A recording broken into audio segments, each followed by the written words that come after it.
Good morning.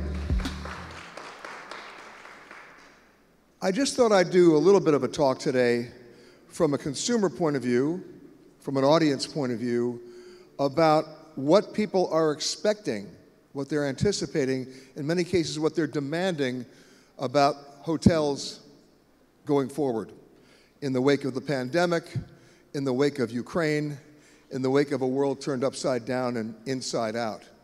And it starts on redefining just about everything you know. It starts with throwing out the original playbooks. It actually starts with redefining hospitality itself. It starts with redefining the role of asset managers. It starts with redefining ROI. It starts with redefining the emotional as well as the physical role of a hotel in its community, or in their communities. And it also starts with an assumption, and it's my assumption, and I hope you'll share it. And that is, where are you getting your information that you're basing your decisions on? I'm one of those people who despises focus groups. I hate them, and I'll tell you why. Because they may be well-intentioned, but I would even argue maybe not. Because in many cases, what are focus groups? They're attempts to ask loaded questions, preordained, if you will, with the answers the questioner wants to get to support a thesis which is invalid to begin with. I'll give you an example. Let's go back to 9/11. Right after 9/11, what happened? They had a focus group, and they asked this focus group a question. Now think about, put this in context, put this in perspective, put this in a matter of time. The question that they asked the focus group was, and this was immediately within 5 days after 9/11, will you be traveling again this year? Well, you know what the answer was going to be. No. And the travel industry thought that that was going to provide them with the answers they needed to prepare for a drop-off in travel. They forgot to ask them the next question, and it's the obvious question. It's the question you want them to answer, which is, do you want to? And of course they wanted to. They were desperate to travel again. It's in their cultural DNA. It's in your cultural DNA. It's not that we just want to travel. We need to travel. But they never asked that question. And then for the next 6 months, the travel industry just watched as the numbers plummeted. And the worst four-letter word that starts with F was being used everywhere, fear. Well, where are we today? The same stupid focus groups in the wake of the pandemic and now in the wake of the terrible situation in Ukraine. Do you want to travel again? They're not asking that question. They're asking people whether they're going to travel again or when. It's false. We've heard the words pent-up demand. That's also false. There's always been demand. It's just been refocused. So let's go back and review what I mean by redefining things. It's about changing the way you approach your own investments. It's not about the traditional ROI. It's not about rate. It's about value. The audience is smarter than that now. When we go to a hotel, the last thing we want right now in the wake of the pandemic, and of course because of what's going on in Ukraine, is to check into a hotel that still embraces bad behavior that dates before the pandemic. What do I mean by bad behavior? Well, it's prompted, by the way. I understand why it's prompted. You will too. In your pursuit, your drive, your race, your obsession to recoup revenue that you lost during the pandemic that you can never recoup anyway, you're resorting to pre-pandemic bad behavior. I'll give you some examples. And this one predates the pandemic, but it gives you an idea of how smart thinking can prevail because it's not about managing demand. Your last speakers were talking about how do you manage all the new demand? Well, it's more than that. It's about anticipating the optics. So I'll give you an example. About 5 years ago, there was a hotel in London. They wanted to raise their rate. They wanted to raise it about 20 pounds a night, which is about $30. And they thought they could do it. But their own internal marketing folks said, no, you can't do that because you won't be competitive on rate. And somebody smart in the room said, wait a second. Let's first of all, before we talk about raising the rate, talk about all the negative touch points that are for our guests, that greet our guests. Now, look, we're not just people in the hotel business here.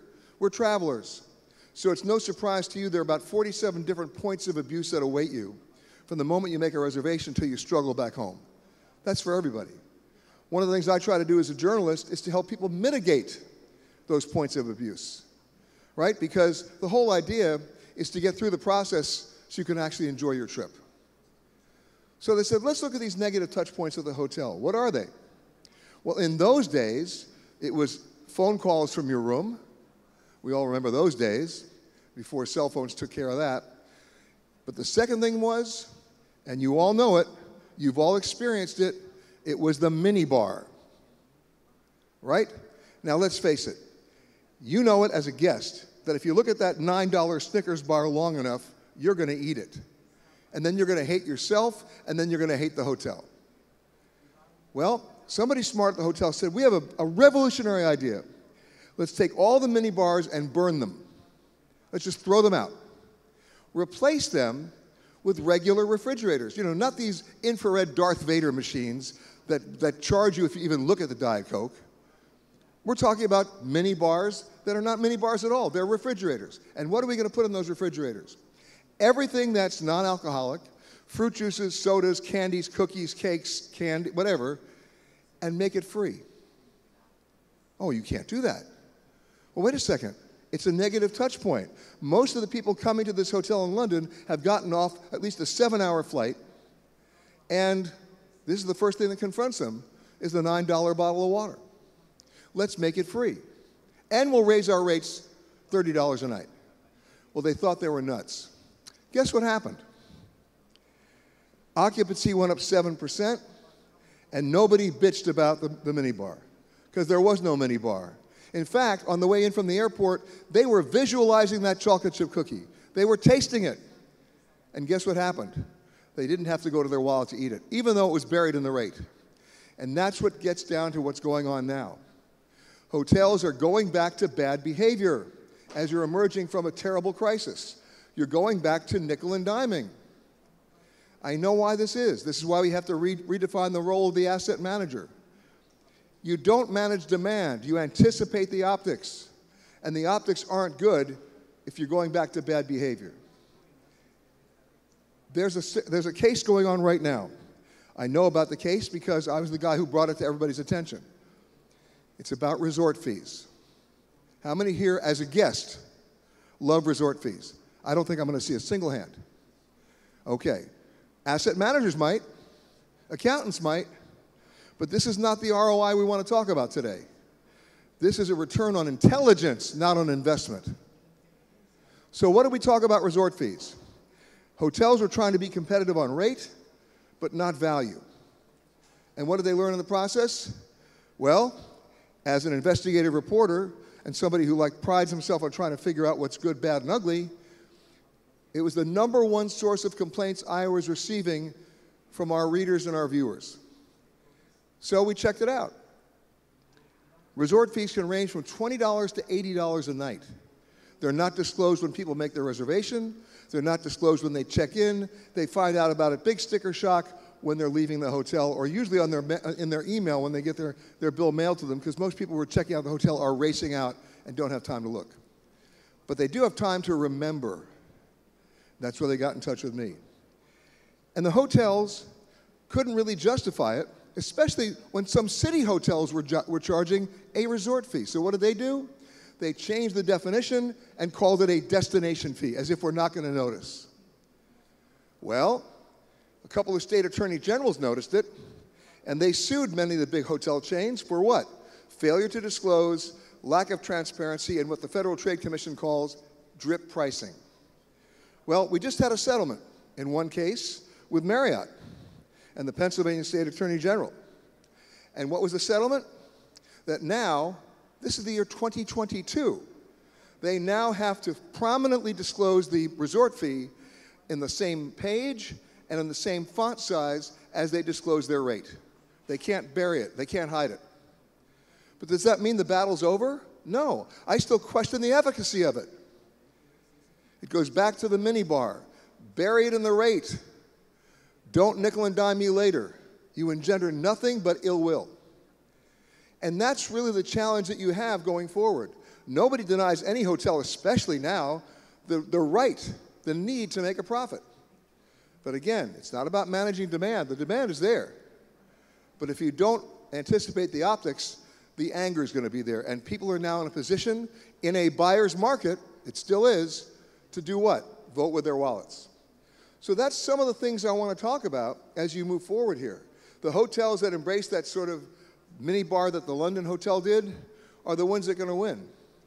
They're the ones that are going to redefine what it means to be a hotel, right? We understand staffing issues now. They're terrible. We understand housekeeping issues. We understand the protocols. The audience is smart enough to roll with that. What they're not happy about is going back to the future that way. And so as you emerge from conferences like this and try to figure out your own investments and what you're going to build into a hotel, build in some common sense. Build in some transparency. Promote that. You'll win. Can you imagine, and by the way, hotels have no particular monopoly on this. I talked about this yesterday. The airline experience is abusive by definition, right? We define luxury, and most of us will do this, by what? By the options we get to keep. Our airline experience right now is about all the options we no longer can have. Zero. I remember a hotel in Asia, it was the peninsula, by the way. They did a deal, and they didn't exactly tell the guest this deal in the way that they did it, but they did tell the guest the deal.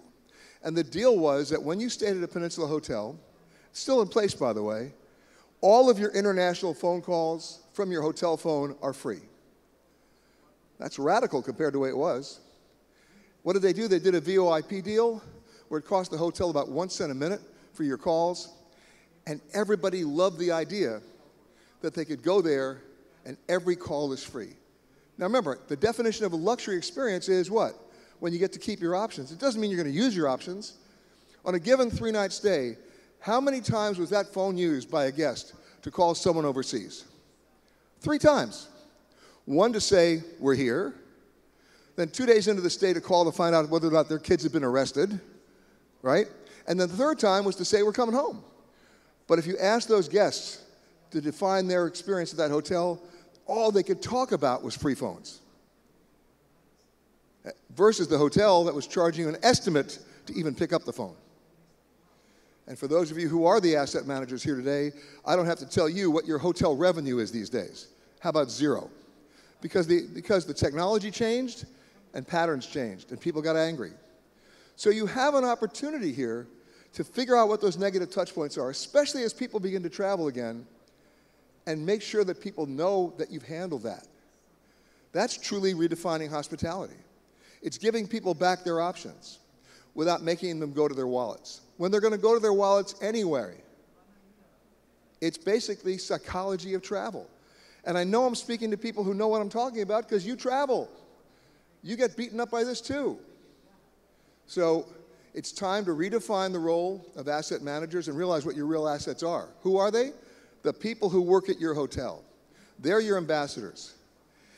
Don't let technology take precedence over common sense. Anytime I check into a hotel and the lobby is littered with kiosks, I look for another hotel. I want to have a conversation. How many of you make a reservation online when you make your own travel reservations? If you do that, you're a loser. Why? Because you can't have a conversation. You can't ask the questions you need asked. And today, it's all about the questions that need to be asked because people are worried.